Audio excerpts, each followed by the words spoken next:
سوال یہ تحریر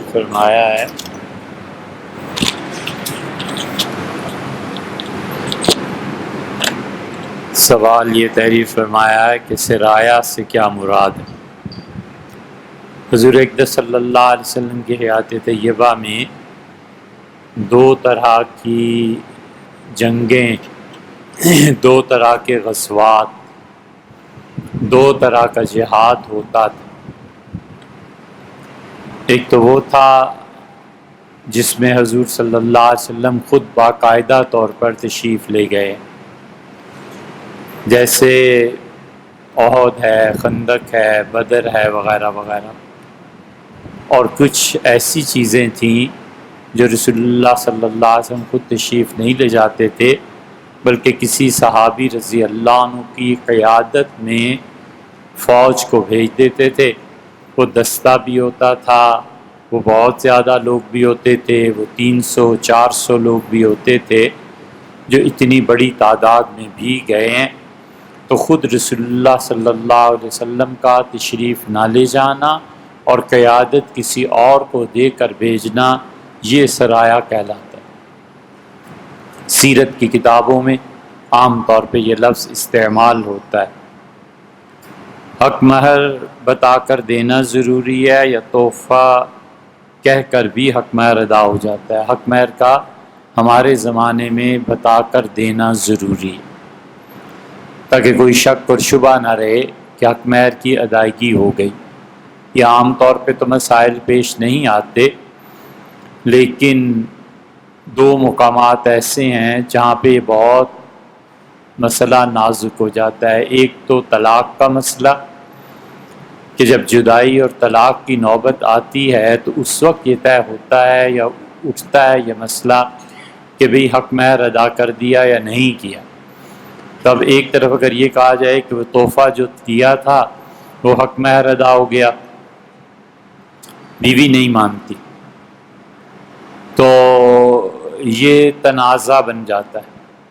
ایک یہ، اور ایک شوہر اپنے مال سے جب کہیں اور تحفہ تحائف دیتا ہے تو اس وقت بیوی کو اگر پتہ چلے تو بعض خواتین ہوتی ہیں جو کہتی ہیں اپنی والدہ کو یا بہنوں کو یا اس کو یہ چیز دے رہے ہو اور میرا تو حق مہر تک ادا نہیں کیا، تو اس لیے اس وقت بھی تنازع کھڑا ہو جاتا ہے کہ بھئی جو میں نے آپ کو فلاں چیز دی تھی وہ حق مہر تھا، تو خام خواہ اس سے کشیدگی بڑھتی ہے۔ اس لیے ہمارے وقت میں مناسب یہی ہے کہ بالکل کلیئر کٹ کہا جائے، صاف طور پہ کہ آپ کا حق مہر۔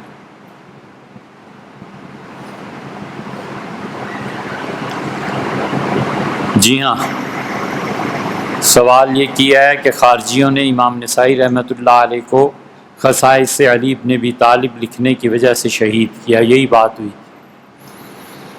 اصل میں ہوا یہ تھا کہ شام پہ مسلسل حکمرانی جو رہی ہے وہ حضرت ابو سفیان رضی اللہ عنہ کے بیٹے یزید بن ابو سفیان کی رہی ہے۔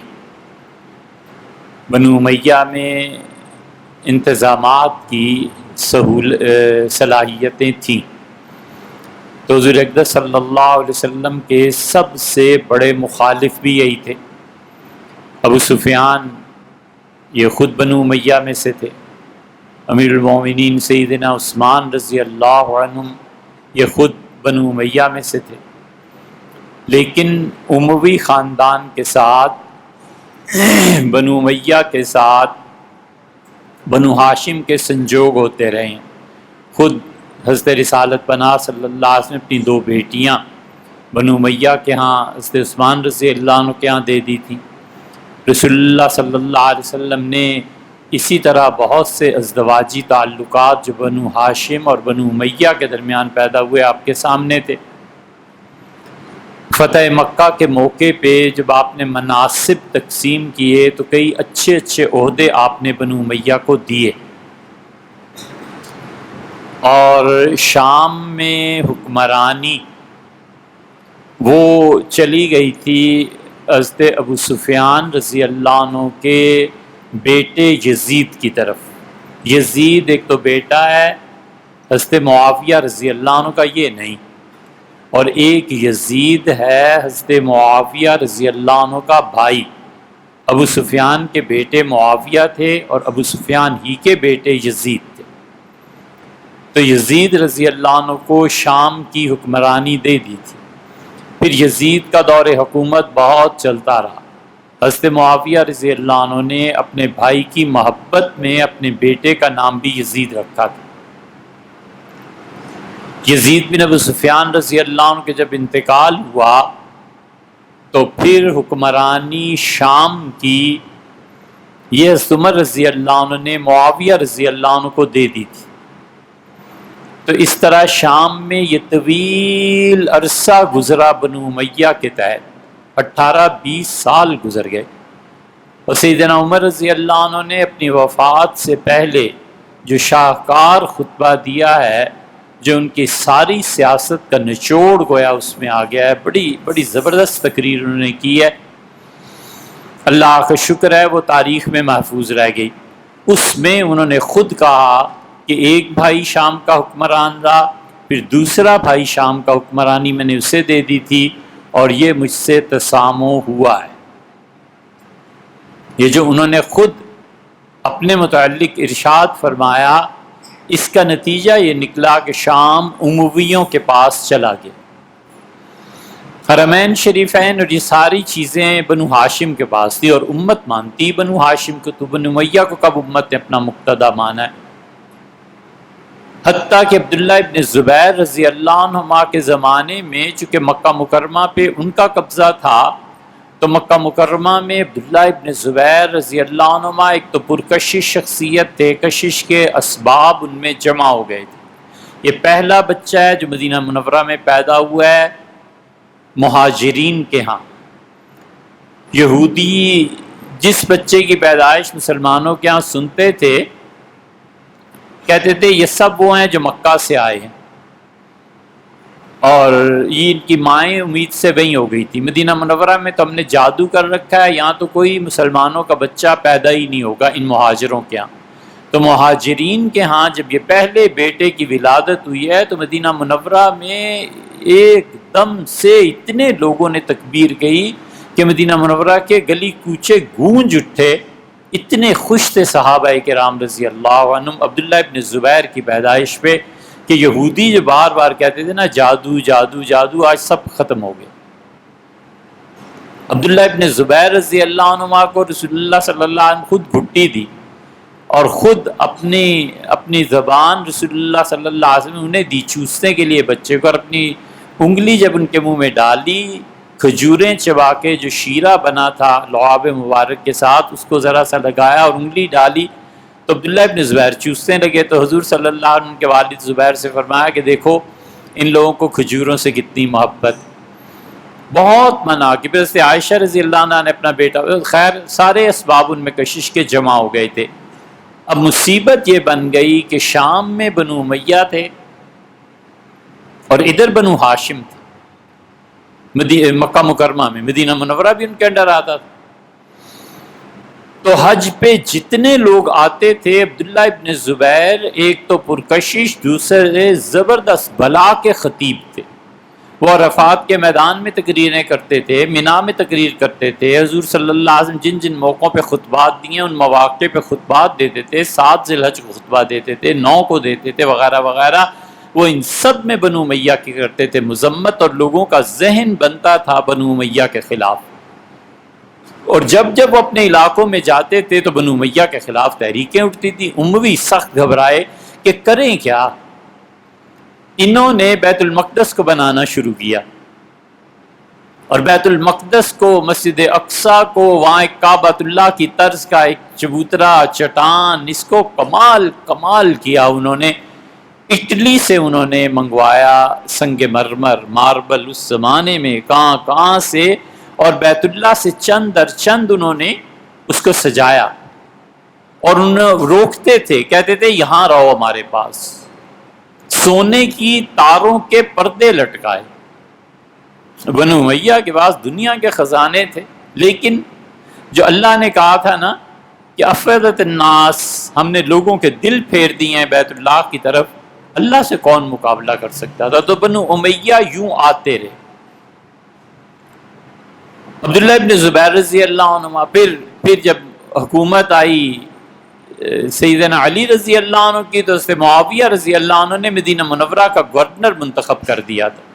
پھر مدینہ منورہ میں بعض وجوہ سے اس کی تائید بھی ہو گئی، تو امویوں کا قبضہ مدینہ منورہ میں بھی ہو گیا۔ مکہ مکرمہ میں سیدنا علی رضی اللہ عنہ کا گورنر تھا۔ امیر المومنین سیدنا علی رضی اللہ عنہ نے بڑی سیاسی دانش مندی کا مظاہرہ کیا۔ وہ سمجھ گئے کہ اب تلوار عثمان رضی اللہ عنہ کے بعد آ گئی ہے، تو انہوں نے مدینہ منورہ کو دارالخلافہ کی بجائے کوفہ بنا لیا کہ مدینہ کسی طرح محفوظ رہے۔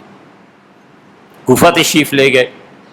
تو شام میں تسلسل کے ساتھ اس طرح 20 سال کا دور گزرا ہے کہ شامی ذہنی طور پہ شدید متعصب کا گرفتار ہوئے، سیدنا علی رضی اللہ عنہ کو برا کہنے میں اور سیدنا معاویہ رضی اللہ عنہ کو اچھا کہنے میں، حتیٰ کہ ان امویوں نے حد کر دی کہ جمعے کا خطبہ دیتے تھے اور جمعے کے خطبے میں سیدنا علی رضی اللہ عنہ کی مذمت کرتے تھے۔ بڑے بڑے تابعین جانتے تھے کہ خطبہ خاموشی سے سننا ضروری ہے، اس کے باوجود اموی گورنر حکمران جب جمعہ پڑھاتے تھے اور جب وہ اس مرحلے پہ پہنچتے تھے آخر پہ، اور کہتے تھے عباد اللہ رحمکم اللہ، اللہ کے بندو خدا تم پہ رحم کرے، علی ایسا علی ایسا علی ایسا۔ یہ عمر بن عبدالعزیز رحمۃ اللہ علیہ نے آ کے اس چیز کو بدلا تھا۔ یہ جو آپ عام طور پہ خطبوں میں سنتے ہیں نا کہ عباد اللہ رحمکم اللہ ان اللہ یامر بالعدل والاحسان وایتاء ذی القربی وینہی عن الفحشاء والمنکر والبغی یعظکم لعلکم تذکرون، یہ پوری آیت عمر بن عبدالعزیز رحمۃ اللہ علیہ نے اس مقام پر حکم دیا کہ آئندہ سے خبردار کسی نے مولا علی رضی اللہ عنہ کو کچھ کہا یہ آیت پڑھو۔ اس موقع پہ گالیاں دیتے تھے یہ سارے والعیاذ باللہ اموی۔ تو حسن بصری، شعبی، عامر شعبی رحمۃ اللہ علیہ جیسے مائع ناز فقیہ اور تابعی آپس میں جب یہ عباد اللہ رحمکم اللہ کہتے تھے تو آپس میں باتیں کرنے لگتے تھے تاکہ اس بک بک کو سنے ہی نہ۔ سیدنا علی رضی اللہ عنہ کی محبت تو لوگوں کے دل میں غالب تھی۔ مسلم کی روایت میں آتا ہے حضور صلی اللہ علیہ وسلم لا یؤمنہ الا مومن، علی سے کوئی محبت نہیں کرتا مگر وہی جس میں ایمان ہے، اور اس سے کوئی برا نہیں کہے گا مگر وہی جس کے دل میں بغض ہے، نفاق ہے۔ ان حالات میں اب آپ کا سوال آتا ہے، یہ بیک گراؤنڈ ہے، یہ پس منظر ہے۔ ان حالات میں امام نسائی رحمۃ اللہ علیہ جو بہت بڑے بڑے بڑے ائمہ حدیث میں گنوائے جاتے ہیں، ہمارے ان دیار میں سب سے صحیح ترین کتاب کون سی ہے؟ رسول اللہ صلی اللہ علیہ وسلم کی احادیث پہ مشتمل 3 آراء ہیں امت کی۔ ہمارے مشرق میں یہ رائے ہے کہ صحیح بخاری، اس سے ہر کوئی کتاب اللہ کے بعد بخاری شریف کو کہتا ہے۔ مغاربہ، فرانس، مراکش، تیونس، الجزائر، اسپین، ہر جگہ ان کی رائے یہ تھی کہ صحیح مسلم، اور انہی کے مقابلے میں مغرب میں ایک رائے یہ تھی کہ امام نسائی رحمۃ اللہ علیہ کی شرائط حدیث قبول کرنے کے بارے میں اتنی سخت ہیں کہ امام بخاری رحمۃ اللہ علیہ بعض جگہ ان کا مقابلہ نہیں کر سکتے، اتنے کڑے ہیں یہ حدیث میں۔ ذرا شبہ ہوا اٹھا کے رکھ، ذرا شبہ ہوا ان کا بالکل میں نہیں ہوا، ذرا شبہ۔ تو جب یہ شام میں گئے تو ان سے بعض وغیرہ وہ حدیثیں سنا رہے تھے، کسی نے کہا اس سے معاویہ رضی اللہ عنہ کی منقبت میں بھی کوئی حدیث سنائے۔ ہم یہ بات کبھی نہ کہتے اگر ہمارا پالا ان ظالموں سے نہ پڑ گیا ہوتا جو ناسبی ہیں، اسلام آباد کے مولوی، اور خواہی نہ خواہی خام خواہ اتنا بنو امیہ کو بڑھائیں گے، اتنا یزید تک کی حمایت کریں گے۔ چلو یار یزید کی حمایت بھی کوئی بات ہوئی، آپ کا موقف ہے۔ اصل میں یہ حملہ پھر جب کرتے ہیں نا اہل بیت کرام پہ، سیدنا علی رضی اللہ عنہ پہ، تو پھر ہمیں بھی غیرت جاگنی چاہیے نا، بھئی کیا مسئلہ ہے تمہارا؟ اسی ہم کہتے ہیں یہ اکثر و بیشتر ناسبی ہیں، ان سے ذرا سی اس موضوع پہ بات کرو۔ سیدنا علی رضی اللہ عنہ، حتیٰ کہ سیدنا حسین ابن علی رضی اللہ عنہ صحابی ہی نہیں تھے، تابعی تھے، چھٹی ہوئی۔ حسین رضی اللہ عنہ گئے اور کربلا کا واقعہ ہی پیش نہیں آیا، سرے سے کربلا کا واقعہ۔ یہ اتنی گمراہی ہے جتنی گمراہی ابھی سال ڈیڑھ سال پہلے ایک کتاب آئی تھی امریکہ سے کہ محمد صلی اللہ علیہ وسلم نام کی کوئی شخصیت دنیا میں آئی ہی کبھی نہیں، یہ سب جھوٹ ہے۔ جتنا اس امریکی محقق نے جھوٹ بولا اس کے ہم وزن یہ جھوٹ بھی ہے کہ کربلا کا واقعہ ہوا ہی نہیں۔ اس لیے ہم یہ بات اگلی اب کہہ رہے ہیں کہ امام نسائی رحمۃ اللہ سے جب کہا گیا تو امام نسائی رحمۃ اللہ نے فرمایا کہ معاویہ کے کیا مناقب بیان کروں، مجھے ایک حدیث آئی ہے کہ اللہ اسے ہادی اور مہدی بنا، کیا یہی کافی نہیں ہے؟ یہ انہوں نے کہہ تو دیا جملہ، لیکن شام میں پوری فضا حضرت معاویہ رضی اللہ عنہ کے حق میں تھی، اور انہوں نے پھر ایسا پتھراؤ کیا ان کے گھر پہ کہ ان کی دیواریں ٹوٹ گئیں۔ پھر امام نسائی رحمۃ اللہ علیہ پہ پتھراؤ کیا۔ امام نسائی رحمۃ اللہ علیہ کے جسم کے جو نازک حصے تھے پتھر وہاں پڑے، اور پھر اس کے بعد اسی میں ان کا انتقال ہو گیا، یا تو پھر انہیں وہیں دفن کیا گیا ہے، مگر اکثر روایات میں یہ آتا ہے کہ امام نسائی رحمۃ اللہ علیہ کو دفن کیا گیا صفا پہاڑی ہے نا، اس صفا پہاڑی سے نیچے جب اترتے ہیں تو جہاں پہ میدان شروع ہوتا ہے یہاں کہیں امام نسائی رحمۃ اللہ علیہ کی قبر ہے۔ یہ بات صحیح ہے۔ سیدنا علی رضی اللہ عنہ کے مناقب بیان کرنے پر انہیں شامیوں نے مارا تھا، شہید کیا تھا۔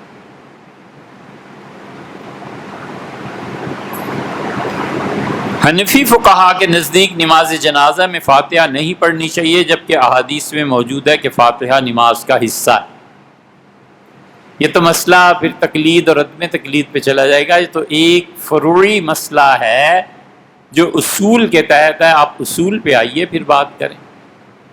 حنفیہ کے نزدیک نماز جنازہ سرے سے نمازی نہیں ہے، اسے نمازی نہیں مانتے، وہ کہتے ہیں محض دعا ہے میت کے لیے۔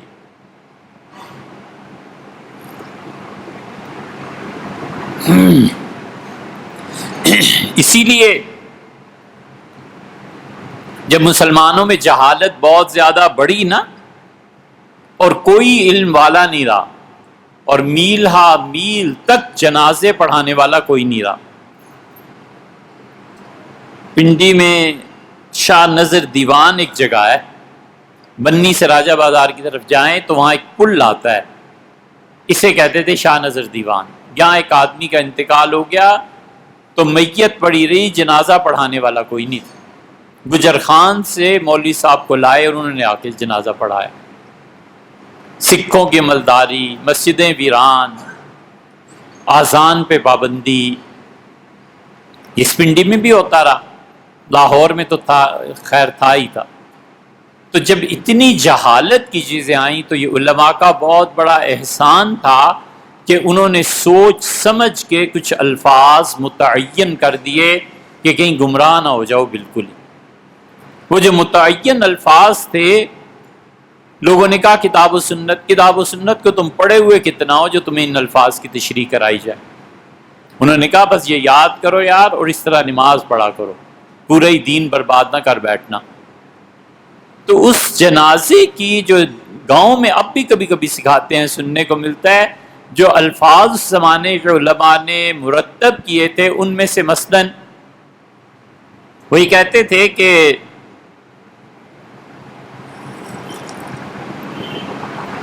چار تکبیر نماز جنازہ فرض،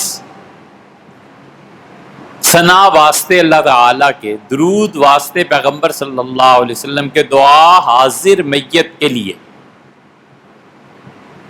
اب یہ جنہیں نیا نیا دین آیا ہے نا، ابھی مسلمان ہوئے چند سال پہلے ہی، اب ان کو دیکھو یہ کہاں سے الفاظ آ گئے، حضور صلی اللہ علیہ وسلم کے زمانے میں نہیں تھے۔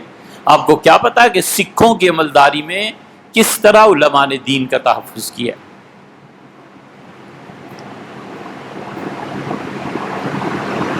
ایم سی اسکوائر وہ لکھتے ہیں نا، اس کی ریلیٹیوٹی تھیوری، نہیں وہ نیوٹن اور دوسرا کون، آئنسٹائن۔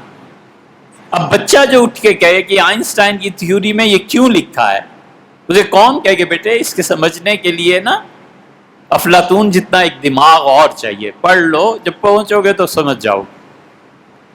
علماء نے کہا یہ پڑھا کرو، یہ کیا تھا؟ وہ کہتے ہیں نماز جنازہ ثنا واسطے اللہ تعالیٰ کے، نماز جنازہ 4 تکبیر فرض، یعنی 4 تکبیریں فرض ہیں۔ یہ جو 4 تکبیرات ہیں نا نماز کی، ان میں ہر ایک تکبیر فرض اور فرض کی رکعت کے قائم مقام ہے۔ اب یہ کسی کو یاد کہاں رہتا، اتنا مسئلے کون پڑھتا تھا؟ 4 تکبیریں کہنی ہیں اور چاروں فرض ہیں۔ نماز جنازہ میں اصلاً تکبیروں کی تعداد متعین نہیں ہے، یہ بھی ایک بڑا مسئلہ ہے، اب کیا کریں؟ اس لیے فقہ حنفی کے بانی خود عبداللہ ابن مسعود رضی اللہ عنہ 5 تکبیریں کہتے تھے۔ ابن مسعود رضی اللہ عنہ سے کہا گیا کہ فلاں تو 4 تکبیریں کہتے ہیں، انہوں نے کہا بس جتنی امام کہے تم بھی کہو۔ یہ تو سیدنا عمر رضی اللہ عنہ نے پابند کیا تھا امت کو کہ 4 تکبیرات ہیں۔ سیدنا عمر رضی اللہ عنہ دیکھا لوگوں کو، بلایا اور فرمایا رسول اللہ صلی اللہ علیہ وسلم آخری جنازے کتنی تکبیروں کے ساتھ پڑھائے تھے؟ اب صحابہ رضی اللہ عنہ کے سامنے وہ احادیث بھی تھیں، یہ بھی تھے، ان کے جی 4 کے ساتھ۔ تو حضرت عمر رضی اللہ عنہ کا بس آئندہ سے 4 تکبیرات ہیں جنازے کی، 5ویں نہیں ہے۔ سیدنا علی رضی اللہ عنہ حضرت عمر رضی اللہ عنہ کے فضیلت میں نہیں، علم میں ہم پلہ شخصیت تھی، وہ خود مجتہد تھے، ان کے کیا کہنے۔ وہ اپنے دور میں جنازہ جب پڑھاتے تھے عام لوگوں کا تو 4 تکبیرات کہتے تھے، اور بدری صحابہ رضی اللہ عنہ کا جب جنازہ پڑھاتے تھے تو 9 تکبیریں کہتے تھے۔ تیسری کے بعد دعا، چوتھی کے بعد، 5ویں کے بعد، 9ویں کے بعد پھر سلام پھیرتے تھے۔ وہ کہتے تھے کہ میں جتنی تکبیرات کہوں گا یہ اس شخص کی عزت اور اس شخص کا اللہ کے یہاں مرتبہ ہے، اس کے مطابق ہے 9 تکبیریں کہتے تھے۔ حضور صلی اللہ علیہ وسلم نے بھی بعض جنازوں پہ ایسے ہی کیا ہے۔ آپ دیکھتے نہیں حضرت حمزہ رضی اللہ عنہ کا جنازہ رسول اللہ صلی اللہ علیہ وسلم پڑھایا اور آپ نے فرمایا آپ جنازے لاؤ لیکن چچا کا جنازہ رہے گا، تو چچا کا جنازہ غالباً 10 اگر لائے جاتے تھے صحابہ رضی اللہ عنہ تو 7 مرتبہ رسول اللہ صلی اللہ علیہ وسلم نے حمزہ رضی اللہ عنہ کا جنازہ پڑھا ہے۔ اور جن روایات میں آتا ہے کہ ایک ایک کا جنازہ رسول اللہ صلی اللہ علیہ وسلم پڑھا، تو اس طرح تو 70 صحابہ رضی اللہ عنہ شہید ہوئے تھے احد میں، لازمی بات ہے آپ نے 70 جنازے پڑھے ہوں۔ تو اسی کہتے ہیں کہ نماز جنازہ 4 تکبیر فرض ثنا واسطے اللہ تعالیٰ کے، یعنی ثنا جو کرنی ہے اس زمانے کی اردو ایسی ہی ہوتی تھی، بیچ اس کے واسطے اس کے، اسی طرح ترجمہ شاہ عبد القادر صاحب رحمۃ اللہ کے دیکھیں نا ایسے ہی ہے کہ پہلی تکبیر کے بعد ثنا پڑھنی ہے۔ حنفی فقہا کہتے ہیں یہ ثنا کیا ہے، دعائی تو ہے اللہ کی، اور دوسری کے بعد عبداللہ ابن مسعود رضی اللہ عنہ کی بات کر رہے تھے۔ عبداللہ ابن مسعود رضی اللہ عنہ کیا تکبیرات عید کی اور اسی طرح جنازے کی یہ متعین نہیں ہوئی، لیکن ابن مسعود رضی اللہ عنہ جب حضرت عمر رضی اللہ عنہ فیصلہ فرمایا پھر چپ ہو گئے، پھر 4 ہی کہتے تھے، پھر نہیں ہٹے اس سے۔ اس کا مطلب ہے یا تو انہوں نے رجوع کیا یا خلافت کے احترام میں چپ رہے۔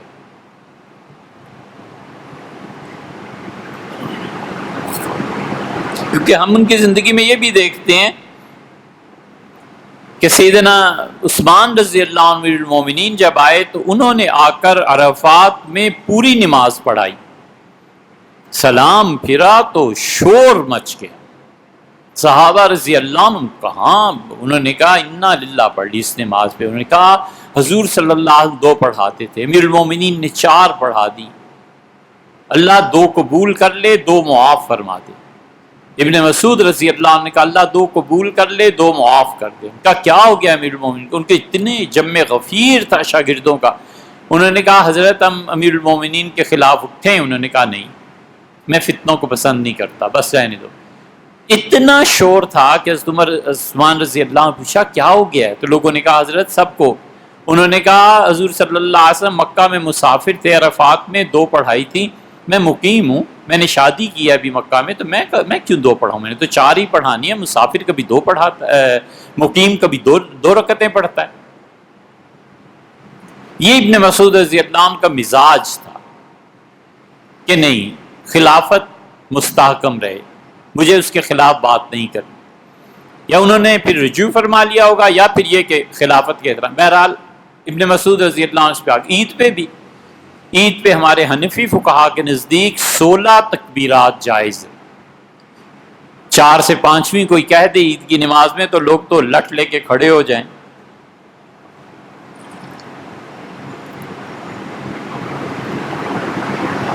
ہارون رشید نے پیغام دیا عید کی شب میں کہ قاضی ابو یوسف چیف جسٹس، ان سے کہو کہ صبح عید کی نماز ہمیں پڑھائیں ہمارے جد امجد عبداللہ ابن عباس رضی اللہ عنہما کے فتوے کے مطابق۔ امام ابو یوسف رحمۃ اللہ علیہ نے 12 تکبیرات کہیں عید کی نماز۔ تو جب انہوں نے سلام پھیرا تو لوگوں نے ان سے کہا کہ حنفیوں کے ہاں تو 4 ہیں، انہوں نے کہا ایسے نہیں ہیں، 16 تک جائز ہیں۔ یہ اسی لیے کسی مسئلے میں جو تفصیل سے جواب ہم پیش کرتے ہیں تاکہ لوگوں میں آگاہی پیدا ہو، لوگوں میں علم پیدا ہو، نظر میں وسعت پیدا ہو، شعور کی سطح بلند ہو کہ ہر مسئلے پہ لٹ لے کے پیچھے نہیں پڑ جاتے۔ جو لوگ بھی بات کرتے ہیں ان کے پاس نظائر ہیں، اور جس سے اختلاف ہے شرافت کے ساتھ اختلاف کر۔ تو جنازے میں وہ کہتے تھے ثنا اور درود واسطے پیغمبر صلی اللہ علیہ وسلم کے، حضور صلی اللہ علیہ وسلم کے لیے اس کے بعد درود پڑھنے، دعا واسطے حاضر میت کے۔ اس کا مطلب ہے کہ غائبانہ جنازہ نہیں پڑھا جائے گا۔ حاضر کا جو لفظ ہے نا، یہ غائبانہ جنازے کی نفی کرتا ہے۔ یہ ہے حنفیت۔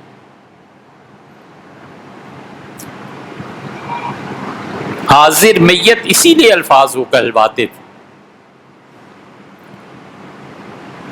اسی ان چاروں جگہ پہ اگر کوئی آدمی، یہ حنفیہ ہی کا مسلک ہے، فاتحہ ثنا کے بعد پڑھتا ہے، سبحانک اللہم و بحمدک وجل ثناؤک کے اضافے کے بعد وہ فاتحہ پڑھتا ہے، دعا کی نیت سے جائز ہے، کوئی ایسی بات نہیں۔ شاہ ولی اللہ محدث دہلوی رحمۃ اللہ علیہ جیسے آدمی نے وصیت میں لکھا ہے کہ میرے جنازے میں فاتحہ پڑھائی جائے۔ حضرت مرزا مظہر جان جانا رحمۃ اللہ تحریر فرمایا کوئی حرج نہیں، دعا کی نیت سے پڑھے، قرات کی نیت سے نہیں، کیونکہ ہمارے نزدیک جنازہ نماز اس کی صورتاً کہنے میں لکھنے میں نماز ہے، حقیقت میں دعا ہے۔ ہم اسے جنازے کو نماز نہیں مانتے، جنازے کو دعا مانتے ہیں۔ اسے حنفی فقہا اس کے قائل ہیں، کوئی حرج نہیں۔ اسی لیے بعض حنفی علماء کو آپ دیکھیں یہ سبحانک اللہم و بحمدک اسے طول دیتے ہیں، کیونکہ حنفی فقہا میں مستقل یہ مسئلہ ہے کہ وہ کہتے ہیں دوسرے مسلک کی رعایت کرو۔ اس کی 2 مثالیں آپ سے عرض کریں۔ دوسرے مسلک کی رعایت کبھی آپ دیکھیں حرمین شریفین میں نہیں، ظاہر ہے کیا پتہ چلتا ہے کون امام ہے، لیکن کبھی کبھی جو امام آتا ہے وہ پہلی رکعت میں ثنا کو اتنا لمبا کرتا ہے کہ اگر کسی نے فاتحہ پڑھنی ہے تو پڑھ لے، پھر وہ بسم اللہ اور پھر سورہ فاتحہ شروع کرتا ہے۔ تو وہ اصل میں اہل حدیث حضرات یا حنبلی جو حضرات ہیں ان کی رعایت کرتا ہے کہ امام کے پیچھے اگر آپ نے فاتحہ پڑھنی ہے تو میں نے آپ کو اتنا وقفہ دیا ہے کہ آپ فاتحہ پڑھ لیجئے، میں کیا کر رہا ہوں، میں ان دعاؤں میں مصروف ہوں جو رسول اللہ صلی اللہ علیہ وسلم ثنا کے ساتھ ملا کر پڑھا کرتے۔ یہ اعتدال ہے۔ اسی لیے حنفی فقہا نے لکھا ہے بلخ کے، یہ بلخ ایک سکول آف تھاٹ تھا مستقل، اور بخارا مستقل سکول آف تھاٹ تھا، سمرقند مستقل ایک سکول آف تھاٹ تھا۔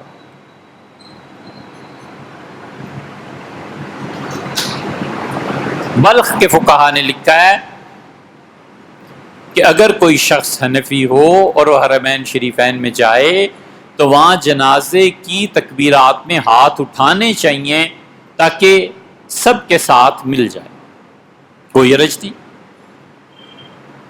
دوسری مثال یہ ہے کہ جنازے میں پہلی تکبیر کے بعد اتنا وقفہ کر دینا چاہیے کہ کوئی آدمی اگر فاتحہ پڑھنا چاہتا ہے بسم اللہ شوق سے پڑھے۔ دوسری کے بعد یہ ہے حضور اقدس صلی اللہ علیہ وسلم پہ سلام بھیجنا، وہ بھی دعا ہی کی قسم ہے۔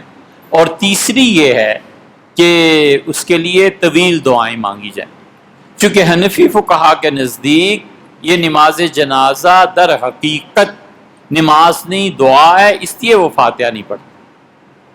اور یہ صحابہ کرام رضی اللہ عنہم سے ثابت ہے. بہت سے حضرات ہیں جو جنازے میں فاتحہ نہیں پڑھتے تھے، ان کے بھی جنازے ہو گئے، جو پڑھتا ہے اس کے بھی ہو گئے، کوئی ایسی بات